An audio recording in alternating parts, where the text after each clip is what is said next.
ஒரு அதிபரின் அந்த பிரதான உரை ஒரு நம்பிக்கையையும் தலைமைத்துவத்தையும் வெளிப்படுத்த வேண்டும்.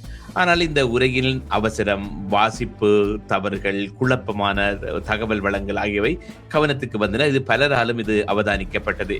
இப்படி பார்க்கின்ற பொழுது இந்த அமெரிக்க அதிபரின் தலைமைத்துவம் ஒரு ஒரு அமெரிக்க ஒரு வல்லரசு நாட்டுக்கு இவர் ஒரு உண்மையான ஒரு தலைவரா என்ற ஒரு கேள்விக்குறியை எழுப்பி இருக்கின்றது.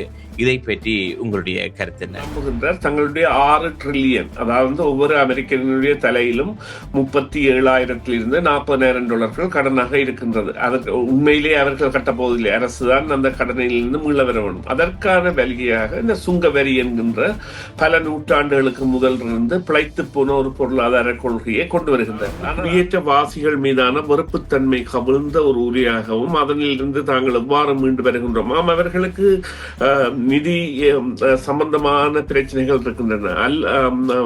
அதாவது வரவு செலவு திட்ட குறைபாடு இருக்கின்றது. $6 டிரில்லியன் அவர்கள் தேட வேண்டி இருக்கின்றது தங்களின் கடனை அடைப்பதற்கு. ஆனால் அவற்றையெல்லாம் மறுதளித்து இவ்வாறானவர்கள் வருவதால் சமூக கொடுப்பனவர்கள் இருக்கிறார்கள், அவர்களுக்கு கல்விகளை இலவசமாக கொடுக்கின்றோம், அவர்களுக்கு சுகாதாரத்தை இலவசமாக கொடுக்கின்றோம் என்பனவெல்லாம் அங்கே சாதாரணமாக இருக்கின்ற மக்களையும் தனது பால் திருப்பி தனது கட்சிக்கான 2026ஆம் ஆண்டு நடைபெறப் போகின்ற இந்த ஹவுஸ் ரெப்ரசன்டேட்டிவ் எலெக்ஷனுக்காக வாக்குகளை சேர்ப்பதற்கான ஒரு திட்டமாக கூட இதனை பார்க்க முடிந்தது. ஆனால் அதற்காக இவ்வாறான ஒரு இன வெறுப்பை கொண்டு வந்திருக்க தேவையில்லை. ஒரு எதிர்காலத்தை நோக்கி ஏனைய நாடுகளை விழிப்புறச் செய்த ஒரு தன்மையைத்தான் இது காட்டுகின்றது. ஆனால் இது எப்போதும் நடந்திருக்க வேண்டிய ஒரு விடயமாகவும் இருக்கின்றது. என்னன்னு சொன்னால், நம்பிக்கையுடைய நன்னாடுகளாக இருந்த இரு நாடுகளிடையே ஒரு பாரதூர பிளவை ஏற்படுத்துகின்ற சக்தியாக ஒரு நாடு மாறலாம் என்பதை கற்பிதமாக எங்களுக்கு கற்றி சென்று விட்டிருக்கின்றார். அதுதான் அந்த ஒரு எங்களை என்று நாங்கள் குறிப்பிடுவது கனேடியர்களை மாத்திரமல்ல, பல நாட்டவர்களையும் இந்த விவகாரத்தில் அவர் விழிக்க செய்திருக்கிறார். நீங்கள் குறிப்பிட்டது போல அவர் தேர்தல் கால உரை போல நிகழ்த்தி இருந்தாலும் இது ஆட்சிக்கு வந்து ஒரு வருடத்தின் பின்னர் உரை. இந்த ஒரு வருட காலம் என்பதும் உலகம் சந்தித்த நெருக்கடி என்பது பலத்த நெருக்கடி. அதிலும் கனடா சந்தித்த நெருக்கடி என்பது எதிர்பாராத முடியாத வேலை வாய்ப்பு இழப்புகள், பல இத்தியாதிகள். அங்கே உள்ள சோமாலியர்களை கனடாவை நோக்கி குடிபெயர வைக்கக்கூடிய ஒரு ஆபத்தை இவருடைய உரை ஏற்படுத்தி இருக்கின்றது என்பதை ஒரு அனுமானமாக நாங்கள் எடுக்கலாம். என்றால் ஒரு நேரடியாக ஒரு இனக்குழுமத்தை தாக்கக்கூடாது. அதாவது மினசோட்டாவை எவ்வாறு சோமாலியர்கள் கைப்பற்றி ஆளுகின்றார்களோ என்கின்ற பொழுது அங்கே வெறுக்கப்பட்ட அல்லது ஒரு தவிர்க்கப்பட வேண்டிய இனம் என்கின்ற கருத்தியலுக்கு அவர் கொண்டு சென்றிருக்கிறார். இது பிள்ளையான விடயம். எவ்வாறான ஒரு உலகை அவர் அனுமானிக்க போகின்றார் என்கின்ற கேள்வி இருக்கின்றது. ஏனென்றால் இவர்களுடைய நடவடிக்கை என்பது முன்னுக்கு பின் பிறனானதாக இருக்கின்றது. படைகள் என்று எடுக்கின்ற பொழுது எங்கும் சென்று கைப்பற்றுவதும் எங்கு சென்று சண்டை பிடிப்பதுமாகவும், தனது நாடு என்று வருகின்ற பொழுது குடியேற்றவாசிகளை தவிர என்று கூறுவதும் ஒரு முன்னுக்கு பின் முரணான கொள்கைகள் என்றுதான் கூற வேண்டும்.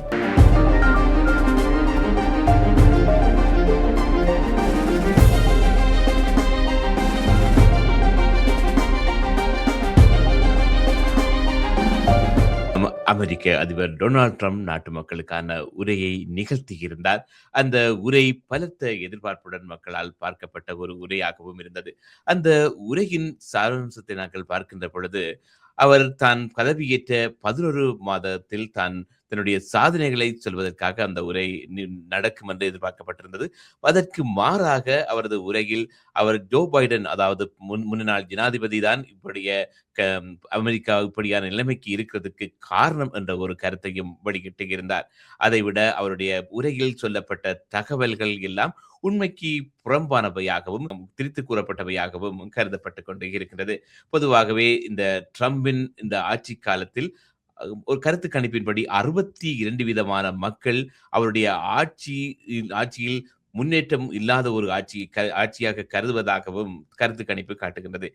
இந்த வேளையில் இந்த அமெரிக்க ஜனாதிபதியின் உரை தொடர்பாகவும் அதன் தாக்கங்கள், அதன் விமர்சனங்கள் தொடர்பாகவும் எங்களுடன் தன்னுடைய கருத்தை பகிர்ந்து கொள்வதற்காக அரசியல் ஆய்வாளர் சுரேஷ் தர்மா இணைந்திருக்கின்றார். வணக்கம் சுரேஷ். வணக்கம் தர்மா. வணக்கம் நேர்களே. சரி சுரேஷ். நேற்றைய தினம் அமெரிக்க ஜனாதிபதி டொனால்ட் ட்ரம்ப் ஒரு எதிர்பார்க்கப்பட்ட ஒரு உரையை நிகழ்த்தியிருந்தார். அவருக்குரிய பாணியிலே சொல்லப்பட்ட தகவல்கள், தரவுகள் எல்லாம் மிகைப்படுத்தப்பட்ட மாரி தான் இருந்தது. இப்படி பார்க்கின்ற பொழுது, ஒரு அதிபரின் அந்த பிரதான உரை, ஒரு நம்பிக்கையையும், தலைமைத்துவத்தையும் வெளிப்படுத்த வேண்டும். ஆனால் இந்த உரையில் அவசரம், வாசிப்பு தவறுகள், குழப்பமான தகவல் வழங்கல் ஆகியவை கவனத்துக்கு வந்தன. இது பலராலும் இது அவதானிக்கப்பட்டது. இப்படி பார்க்கின்ற பொழுது, இந்த அமெரிக்க அதிபரின் தலைமைத்துவம் ஒரு ஒரு அமெரிக்க ஒரு வல்லரசு நாட்டுக்கு இவர் ஒரு உண்மையான ஒரு தலைவரா? என்ற ஒரு கேள்விக்குறியை எழுப்பி இருக்கின்றது. இதை பற்றி உங்களுடைய கருத்து என்ன? நிச்சயமாக. இங்கே இந்த புதைந்து போயுள்ள விடயம் என்னவென்று சொன்னால், ஒரு ஹிட்லர் எவ்வாறு ராணுவ உடையில் இனவாத வெறுப்பு யூத வெறுப்பு கருத்துக்களை வெளியிட்டார். அதுபோல இப்பொழுது டொனால்ட் ட்ரம்ப் அவர்கள் ஏனைய குடிகள் சார்பான நிறவெறுப்பு கருத்துக்களை பகிரங்கமாகவே பகிர்கின்ற ஒரு உரையாகத்தான் அதனை பார்க்க முடிந்தது. குறிப்பாக அவர்களுடைய குடிவரவு திட்டங்களை மீளப்பெறுதல், அதாவது ரிவர்ஸ் இமிகிரேஷன் என்று, அதாவது தங்களுடைய நாட்டுக்கு வந்தவர்கள் அனைவரும் குற்றவாளிகள், அவர்கள் தங்களுடைய நாடுகளிலே குற்றங்களை செய்துவிட்டு வந்தவர்கள், போதைப் பொருள் கடத்தல்காரர்கள், பல தகவல்களை அவர் கூறி அவ்வாறு இந்த இருப்பவர்கள் எல்லாம் திருப்பி அனுப்புகின்ற வேளையில் தாங்கள் வெற்றி பெற்று வருகின்றோம் என்பதையும் அவர் இந்த உரையின் பொழுது குறிப்பிட்டிருந்தார். அந்த உரையில் மிகவும் அந்த ஒரு ஏற்க முடியாத விடயமாக இருந்தது. அவர் அவ்வாறு ஒரு தெளிவற்ற முறையில் இந்த குடிவரவாளர்களை, அதுவும் அவருடைய FBI இயக்குநராக கேஷ் பட்டேல் இருப்பதும், அல்லது இரண்டாவது பெண்மணியாக செகண்ட் லேடி, அதாவது உப ஜனாதிபதியின் மனைவியாக உஷா வேன்ஸ் இருப்பதும், இவர்கள் எல்லாம் ஒரு அரச கட்டமைப்பில் இருக்கின்ற ஒரு அரசின் தலைவராக அவர் ஆற்றிய உரையாக அதனை பார்க்க முடியவில்லை. நிச்சயமாக மிகவும் இந்த அதாவது குடியேற்றவாசிகள் மீதான வெறுப்புத்தன்மை கவிழ்ந்த ஒரு உரையாகவும், அதனிலிருந்து தாங்கள் எவ்வாறு மீண்டு வருகின்றோம். அவர்களுக்கு நிதி சம்பந்தமான பிரச்சனைகள் இருக்கின்றன.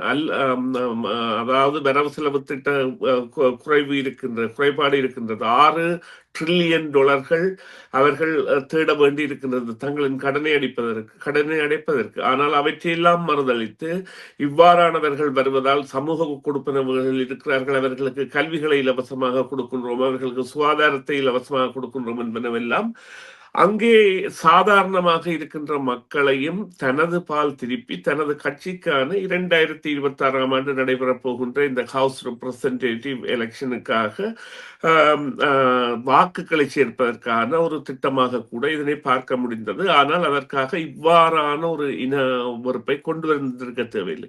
அதிலும் குறிப்பாக இவர் குறிப்பிட்ட திட்டங்கள் என்பன பலரிடையேயும் கேள்விகளை எழுப்பியிருக்கின்றன. குறிப்பாக பார்த்தீர்களானால், ஒன்று தசம் அதாவது 1,05,70,070,000 படை வீரர்களுக்கு சுமார் 1,771 காசோலைகள் அனுப்பப்பட்டதாகவும் அது இந்த வாரம் வந்து சேரும் என்றும் கூறியிருந்தார். அது 2.5 பில்லியன் டாலர்கள். இது எவ்வாறு இது நடக்கின்றது என்றால், ஒரு தேவைக்காக வைத்திருந்த காசு அங்கே பாவிக்கப்படாத பொழுது, இப்பொழுது பார்த்தீர்கள் உக்ரைன் இழுத்தடிப்பு என்பது பல சேமிப்புகளை இவர்களுக்கு மேற்கொண்டிருக்கும். அதே போல காசா விவகாரத்தில் இவர்கள் வழங்க வைத்திருந்த தொகை என்பது சில சேமிப்புகளை வழங்கியிருக்கும். அந்த சேமிப்புகளில் இருந்து திசை திருப்பி தற்பொழுது இங்கே இந்த இராணுவ குடும்பங்களுக்கான நிதியொன்றை வழங்குகின்றார். இது நிச்சயமாக அவர் இராணுவத்தினரிடையே வரவேற்பு பெறும் என்பதில் எந்தவித சந்தேகமும் இல்லை. ஆனால் ஒட்டுமொத்தமாக அவர் குறிப்பிட்ட விடயங்கள், அதாவது இந்த டாரிஃப் என்கின்ற வரியை கொண்டு வந்து தான் மக்களுக்கு எவ்வாறான நிலைமையை ஏற்படுத்தி இருப்பதாகவும், அல்லது இந்த வருடம் வரி தாக்கல் செய்கின்ற மக்கள் எவ்வாறான பலன்களை அனுபவிக்கப் போவதாகவும் போன்ற தகவல்கள் எல்லாம் இந்த கணித பிழை அல்லது கணக்கு பிழை என்கின்ற அளவில் தான் அதனை சொல்ல வேண்டும். இருந்த பொழுதிலும் அந்த பேச்சை கேட்கின்றவர்களை கவரக்கூடியதாகவும் அவர்களை இனவாதத்தின் பக்கம் திருப்புவதாகவும் அமைந்திருந்தது. நீங்கள் குறிப்பாக பார்த்தீர்களானால் அந்த பேச்சின் பொழுது சோமாலிய அரசியல்வாதிகள், அதாவது சோமாலிய அரசியல்வாதிகள் என்பது இல்லை, சோமாலிய அரசியல்வாதிகள் செனட்டராகவும் அல்லது ஒரு பாராளுமன்ற பிரதிநிதிகளாகவும் சோமாலிய அரசியல்வாதிகள் மினசோட்டாவில் இருக்கின்றார்கள், மினியாபோலிஸ் நகரத்தில் அதிகமாக இருக்கின்றார்கள். அவ்வாறாக இருப்பவர்கள், அதாவது சோமாலியர்கள் எவ்வாறு வந்து இங்கு தங்களை அமெரிக்காவை ஆட்சி செய்கின்றார்கள் என்று பகிரங்கமாக கூறுகின்றார். அவ்வாறு கூறுவது என்பது அங்கே அவர் அந்த மினசோட்டாவை குறிவைத்து தனது தேர்தல் முறைகளை அல்லது தேர்தல் வெற்றி தன்மைகளை பரிசோதிப்பதற்கான நடவடிக்கையாக கூட கருதப்படலாம். ஆனால் அவ்வாறு குறிப்பிட்டு கூறுவது என்பது அந்த இனக்குழுமத்தை மற்றவர்களால் வேறு கண்கொண்டு பார்க்க வைத்துவிட்டது. மிகவும் ஒரு ஆக்ரோஷமான அருவருக்கத்தக்க உரை என்பதுதான் கருத்து. அதில் உள்ளடங்கப்பட்ட விடயங்களில் பல இருந்தாலும் இது பாதிப்பை ஏற்படுத்தும் என்பது எனது பார்வையாக இருக்கின்றது. பொதுவாகவே இந்த உரையை பார்த்தவர்கள், "என்னடா மீண்டும் அமெரிக்காவில் தேர்தல் வந்துவிட்டதா?" என்று ஒரு எண்ணத் தோன்ற மாரி தான் இருந்தது. ஏனென்று சொன்னால், பொதுவாகவே ஒரு தேர்தல் வருகின்ற பொழுது, ஒரு வேட்பாளரை தாக்கி அவர் அதாவது ஒரு ஆட்சியில் இருக்கின்ற வேட்பாளரை தாக்கித்தான், "இவர் செய்வது சரியில்லை. நான் வந்தால் இதை செய்வேன்." என்ற மாதிரி தான் அந்த கருத்துக்கள். இதே போல தான் இவருடைய உரை கடந்த முன்னாள் ஜனாதிபதி ஜோ பைடனை தாக்குவதாக இருந்தது. அதாவது எம் தற்போதைய பொருளாதார சிக்கல்களுக்கு முன்னாள் அதிபர் பைடன் தான் பொறுப்பாகி இருக்கிறார். இதனால் அவர் விட்ட இந்த தவறுகளை என்னால் நிவர்த்த செய்ய முடியாமல் இருக்கின்றது. இப்படி பல குற்றச்சாட்டுக்களை ட்ரம்ப் சொல்லி இருக்கின்றார். ஆகவே இப்படி பார்க்கின்ற பொழுது, இந்த மீண்டும் மீண்டும் அவருடைய குற்றச்சாட்டுக்களை அடுக்கிக் கொண்டு போகிறாரே வழிய, தேர்தல் காலத்தில் எப்படி பைடனின் அரசாங்கத்துக்கு எதிராக குற்றச்சாட்டுக்களை வைத்தார். அதாவது நீங்கள் குறிப்பிட்ட போது இந்த குடியேற்றத்தை நான் வந்து சீர் செய்வேன். மற்றது வந்து இந்த பொருளாதார சிக்கல்கள், வரி விதிப்புகள், அயல் நாடுகள், அதாவது கனடாவுடன் கனடா தங்களுடைய பொருளாதாரத்தில் முக்கிய பங்கை எடுத்துக் கொள்கிறது. அதையெல்லாம் நிப்பாட்டுவேன் என்று வாக்குறுதிகளை வழங்கியே வந்த ட்ரம்ப் இப்பொழுது அந்த வாக்குறுதிகள் நிறைவேற்றாமல் இருப்பதால் மக்கள் அதிருப்தி அடைந்தது திட்ட தெளிவாக தெரிகின்றது. இப்படி பார்க்கின்ற பொழுது இவர் ஏதாவது தன்னுடைய கொள்கையில் மாற்றங்களை கொண்டு வருவாரா? அதாவது இந்த வரி விதிப்பு, குடியேற்றம் தொடர்பான கொள்கைகளில் மாற்றங்களை கொண்டு வந்து, தனது சரிந்த அந்த செல்வாக்கை மீண்டும் கட்டியெழுப்புவதற்கு ஏதாவது நடவடிக்கைகளை மேற்கொள்வாரா என்று நீங்கள் எதிர்பார்க்கின்றீர்கள்? இல்ல, இங்க குறிப்பிடப்பட வேண்டிய விடயம் என்னவென்றால், ஏற்கனவே 24 நாடுகளுக்கான விசாக்கள் என்பன முற்றாக ரத்து செய்யப்பட்டிருக்கின்றன. அதைவிட நேற்றைய உரையில் அவர் குறிப்பிட்டது தென் பகுதி ஊடாக, அதாவது மெக்சிகோவில் இருந்து ஒருவர் கூட தான் இந்த 11 மாத கால ஆட்சிக்கு வந்த பிறகு வரவில்லை என்று. அதே போல போதைப் பொருள் ஒழிப்பில் தாங்கள் எவ்வாறு செயற்படுகின்றோம் என்று, அவை எல்லாவற்றையும் அவர் கூறி மேலும் மேலும், அதாவது அவருடைய ஆட்சியில் மாத்திரமல்ல, இனிவரும் ஆட்சியில் இதனை திருத்த முடியுமா என்கின்ற கேள்வி ஒன்றை எழுப்பிச் செல்கின்றார். ஏனென்றால் அந்த திட்டங்கள் வந்து இப்பொழுது, அதாவது சார்லி கிர்க் அவர்களின் மனைவியினுடைய அல்லது மனைவி நடத்துகின்ற சார்லி கிர்க் என்றவர் தொடங்கிய ஒரு அமைப்பு என்பது, அது நேரடியாகவே அமெரிக்கர்கள் குடியேற்றவாசிகளால் பாதிக்கப்படுகின்றார்கள், உங்களுடைய வேலைகள் களவாடப்படுகின்றன, உங்களுடைய நிதி வளங்கள் களவாடப்படுகின்றன போன்ற தன்மைகளை எல்லாம் குறிப்பிடுகின்ற அமைப்பு என்பது பல கிளைகளை ஆரம்பித்து, அதை எதிர்பார்த்ததை விட மேலதிகமான சாப்டர்ஸை அது ஆரம்பிக்க வேண்டிய கோரிக்கை என்பது பலருக்கும் அல்லது பல மாநிலங்களிலிருந்து சென்று கொண்டிருக்கின்றது. இங்கே இருக்கின்ற விடயம் என்னவென்று சொன்னால், நீங்கள் குறிப்பிட்டது போல அவர் தேர்தல் கால உரை போல நிகழ்த்தி இருந்தாலும், இது ஆட்சிக்கு வந்து ஒரு வருடத்தின் பின்னான உரை. இந்த ஒரு வருட காலம் என்பதும் உலகம் சந்தித்த நெருக்கடி என்பது பலத்த நெருக்கடி. அதிலும் கனடா சந்தித்த நெருக்கடி என்பது எதிர்பாராத முடியாத வேலைவாய்ப்பு இழப்புகள், பல இத்தியாதிகள். அப்படி இருக்கின்ற நேரத்தில் இந்த இவ்வாறான ஒரு உரை என்பது நிச்சயமாக எதிர்காலத்தில் கூட அமெரிக்க வெறுப்பை வளர்ப்பதாக. இப்பொழுது குறிப்பாக பார்ப்போமாக இருந்தால், இவருடைய உரையை யாராவது உரையை எழுதியவர்கள் மத்தியில் இனவாதத்தை தவிர வேறு நோக்கம் இல்லை என்றுதான் கருத வேண்டும். ஏனென்றால் அடுத்த வருடம் ஃபீவா, அதாவது உலக உதைப்பந்தாட்டம் நடக்க போகின்றது. அதில் வந்து 13 ஆட்டங்கள் தான் கனடாவும் மெக்சிகோவும், மிச்சம் 75 அல்லது 74 ஆட்டங்கள் வந்து அமெரிக்காவில் தான் நடக்க போகின்றன. இப்பொழுது இருக்கின்ற கேள்வி, அமெரிக்காவை நோக்கி இவ்வாறான ஒரு இன எதிர்ப்பையும் இவ்வாறான ஒரு கடுமையான போக்கையும் கொண்ட அமெரிக்காவை நோக்கி இந்த உதைப்பந்தாட்ட வீரர்கள் செல்வார்களா, அல்லது இவரது உரையின் காரணமாக கனடாவும் மெக்சிகோவும் அதிக அளவிலான வருகையை உல்லாச பயணிகள் உதைப்பந்தாட்ட வீரர்களிடமிருந்து பெற்றுக்கொள்ளப் போகின்றனவா என்கின்ற கேள்வி எழுகின்றது. ஏனென்றால் நிச்சயமாக மிகவும் இந்த பயப்படுத்துகின்றது இல்லை. அவருடைய நடவடிக்கைகள், அவருடைய படைகளின் நடவடிக்கைகள் கூட அவ்வாறு தான் அமைந்துள்ளன. குறிப்பாக ஐஸ் என்கின்ற படைகளின் செயற்பாடுகள் கூட அவ்வாறு தான் அமைந்திருக்கின்றன. எனவே இவ்வாறான ஒரு பொருளாதார நோக்கத்தை மையமாக கொண்ட ஒரு நாடாக இருந்தால் தாங்கள் 74 அல்லது 75 உதைபந்தாட்ட போட்டிகளை நடத்தப் போகின்றோம். அதற்காக அவர்களுக்கு கிடைக்கப் போகின்ற தொகை என்பது ஒரு 10 15 பில்லியன் டாலர்கள் அதிக வருமானம், அதாவது எதிர்பார்க்காத வருமானமாக அவர்களுக்கு வர இருக்கின்றது. அவ்வாறான நிலையில் இவ்வாறான ஒரு உரையை கொடுப்பது என்பது சில வேளைகளில் இதற்காக இந்த நுழைவுச் சீட்டுகளை கொள்வனவு செய்தவர்கள் கூட அவற்றை திருப்பி விற்கின்ற நிலைமை வரும். நிச்சயமாக என்னென்று சொன்னால் கனடாவில் இருக்கின்ற நாங்களே அங்கே போக மாட்டோம். அப்பொழுது வேறு நாடுகளில் இருப்பவர்கள் எவ்வாறு செல்வார்கள் என்ற கேள்வி எழுப்புகின்றது. அத்தோடு இன்னும் ஒரு பாதகத்தையும் இது ஏற்படுத்தி இருக்கின்றது. அங்கே உள்ள சோமாலியர்களை கனடாவை நோக்கி குடிபெயர வைக்கக்கூடிய ஒரு ஆபத்தை இவருடைய உரை ஏற்படுத்தி இருக்கின்றது என்பதை ஒரு அனுமானமாக நாங்கள் எடுக்கலாம். என்றால் ஒரு நேரடியாக ஒரு இனக்குழுமத்தை தாக்கக்கூடாது. அதாவது மினசோட்டாவை எவ்வாறு சோமாலியர்கள் கைப்பற்றி ஆளுகின்றார்கள் என்கின்ற பொழுது அங்கே வறுக்கப்பட்ட அல்லது ஒரு தவிர்க்கப்பட வேண்டிய இனம் என்கின்ற கருத்தியலுக்குள் அவர் கொண்டு சென்றிருக்கிறார். இது பிழையான விடயம்.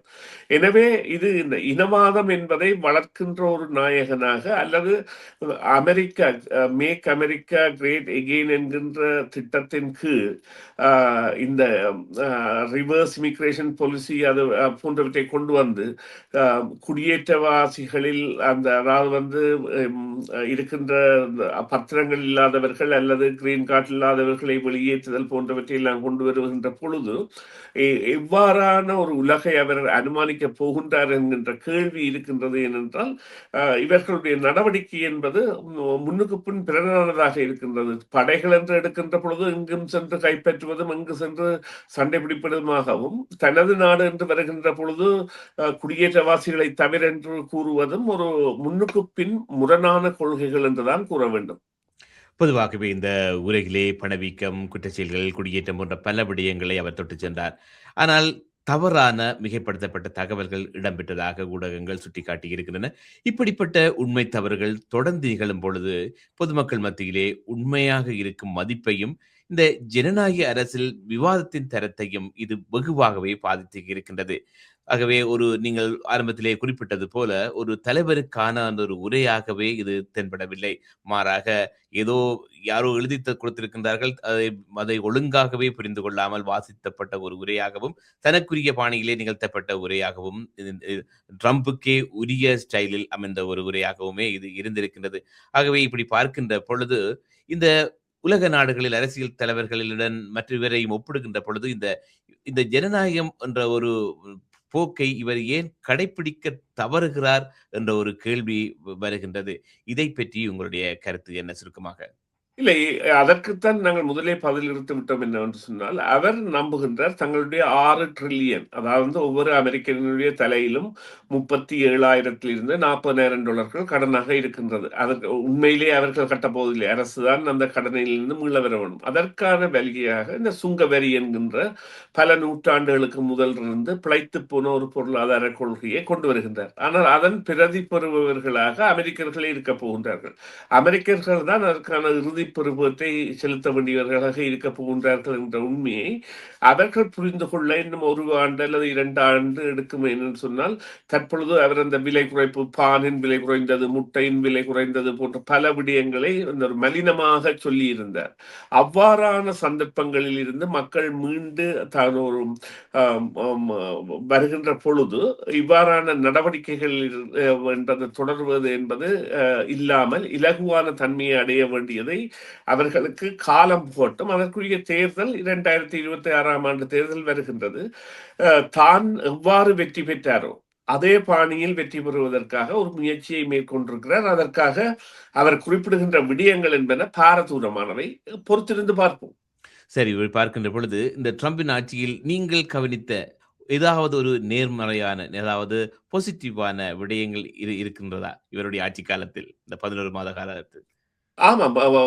அதாவது எங்களை விழிக்க வைத்திருக்கின்றார். கனடாவை ம்ஹ்ம். விழிக்க வைத்திருக்கின்றார். நிச்சயமாக கனடா என்பது அமெரிக்க சார்பு பொருளாதாரத்தில் இருந்தது. சார்பு பொருளாதாரத்தில் இருக்கின்ற பொழுது, அவர்கள் தான் விலையை தீர்மானிக்கின்ற சக்தியாக இருப்பார்கள் என்றால், மொனோபொலி என்கின்ற ஒரு தன்மை இருந்தது. ஏனென்று சொன்னால், ஒரே ஒரு நாடு தான் எங்களுக்காக எங்களுடைய பொருட்களை பெறுவதாக இருந்தது.